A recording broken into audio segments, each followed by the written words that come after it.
ہمارے ذہنوں میں جو معیارات بیٹھے ہوئے ہیں وہ کیا ہے؟ کامیابی پیسے سے ہے، کامیابی جائیداد سے ہے، کامیابی کاروبار سے ہے، کامیابی شہرت سے ہے، کامیابی اقتدار سے ہے. یہ معیارات ہیں. جو جتنا دولت مند اتنا کامیاب، جو جتنا مشہور اتنا کامیاب، جو جتنا پاپولر اتنا کامیاب، جو حکومت پر پہنچ گیا کامیاب، جس نے بڑا کاروبار جما لیا کامیاب، جس نے بہت جائیداد بنا لی کامیاب. یہی ہے اصل میں ساری بس کی گانٹھ.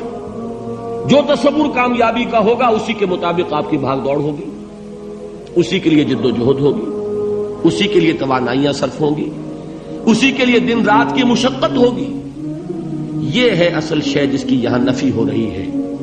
کامیابی دولت سے نہیں، کامیابی شہرت سے نہیں، کامیابی اقتدار اور طاقت اور حکومت سے نہیں، بلکہ کامیابی ہے ایمان سے، عمل صالح سے، تواصی بالحق سے، تواصی بالصبر سے. آپ غور کیجئے اس نقطہ نظر کا، اس ایٹیچیوڈ کا، یہ جو مینٹل ایٹیچیوڈ ہے اس کا بدل جانا ہی انسانی شخصیت کے اندر انقلاب برپا کرے گا. اب آپ کا نتیجہ کیا نکلا؟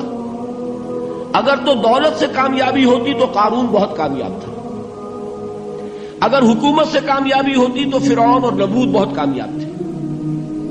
کامیابی ان سے نہیں ہے. کامیابی انسان دولت میں قارون کی دولت تک پہنچ جائے اور دنیا میں دبدبہ اور اقتدار اور سلطنت اور حکومت کے اعتبار سے وہ نمرود اور فرعون کا مقام حاصل کر لے، وہ ناکام ہے، خائب ہے، خاسر ہے، برباد ہے. اور ابو ذر غفاری کامیاب ہے، چاہے ان کے پاس کچھ نہیں تھا، جھونپڑی تک نہیں تھی، کوئی گھر نہیں تھا. حضور نے فرمایا ہے اللہ کے کچھ بندے ایسے ہوتے ہیں جو کسی محفل میں جانا چاہیں تو انہیں اجازت نہ ملے، جو کہیں اگر رشتہ کرنا چاہے کوئی ان سے رشتہ کرنے کو تیار نہ، کہیں کوئی سفارش کرنا چاہے تو ان کی کوئی بات ہی نہ سنے. لیکن اللہ کے ہاں ان کا وہ مقام ہے کہ اگر بھولے سے بھی کسی بات پر قسم کھا بیٹھتے ہیں تو اللہ ان کے قسم کی لاج رکھتا ہے. یہ ہے فرق. یہ جان لیجیے اچھی طرح. اس بات کا مان لینا آسان، اس پر سبحان اللہ کہنا آسان، لیکن اس کے مطابق آپ کے اپنے ذہن کا بدل جانا بہت مشکل. اس لیے کہ ہم متاثر ہوتے ہیں اپنے ماحول سے. وہ بڑا محل ہے، دیکھ کر ایک دفعہ جھجری آتی ہے، وہ بڑی سی 20 فٹ لمبی کار سناٹے کے ساتھ آپ کے پاس سے گزر گئی.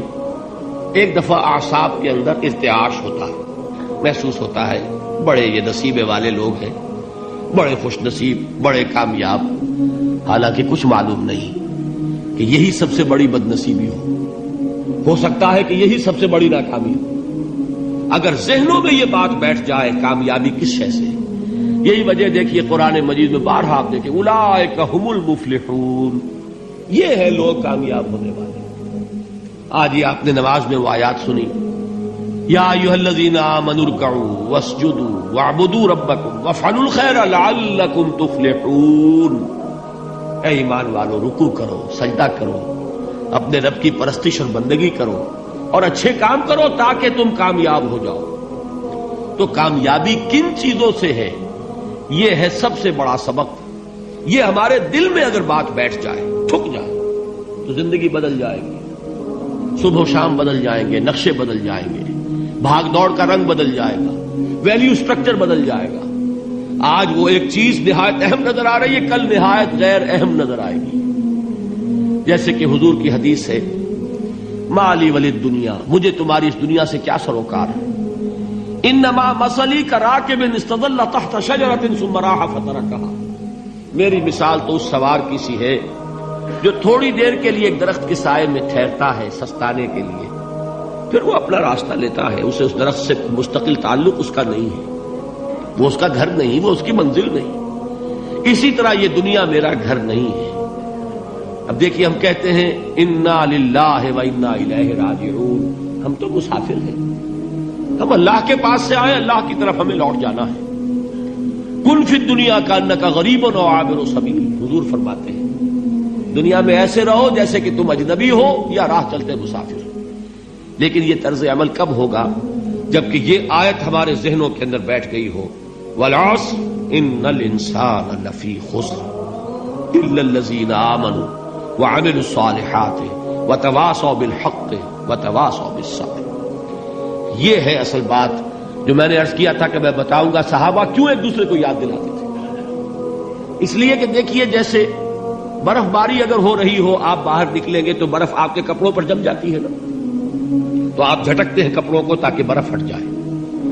ہمارے ایمان پر اس دنیا میں رہتے ہوئے جب ہم متاثر ہوتے ہیں ماحول سے تو گردہ آ جاتا ہے، برف پڑ جاتی ہے، اس کو جھٹکتے رہنے کی ضرورت ہے. اور وہ جھٹکنے کی بہترین اور مؤثر ترین شکل یہی ہے کہ یاد رکھو کامیابی ان چیزوں سے نہیں ہے. چمک دمک جو ہے دنیا کی، یہ ساری چمک دمک جو تمہیں رجھا رہی ہے، جو تمہیں اپنے اندر گم کیے ہوئے ہے. یہ لفظ گم پر اقبال کا وہ شعر یاد آ گیا کہ کافر کی یہ پہچان کے آفاق میں گم ہے اور مومن کی یہ پہچان کے گم اس میں ہے آفاق. تم گم نہ ہو کر رہ جاؤ، اس میں مبہوت نہ ہو کر رہ جاؤ، مرعوب نہ ہو کر رہ جاؤ. دنیا ہی کی محبت تمہارے اوپر ڈیرے نہ ڈال دے، تمہارے دلوں کے اوپر مسلط نہ ہو جائے.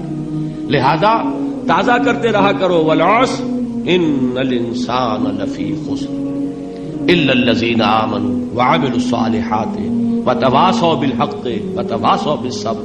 پھر یاد کر لو، پھر تازہ کر لو اپنے اس یقین کو کہ کامیابی دولت سے نہیں، کامیابی ثروت سے نہیں، کامیابی اقتدار سے نہیں، کامیابی شہرت سے نہیں، کامیابی جائیداد سے نہیں، کامیابی ہے ایمان سے، کامیابی ہے عمل صالح سے، کامیابی ہے تواصی بالحق سے، کامیابی ہے تواصی بالصبر سے. یہ چار چیزیں ہیں کہ جو کامیابی کے لوازم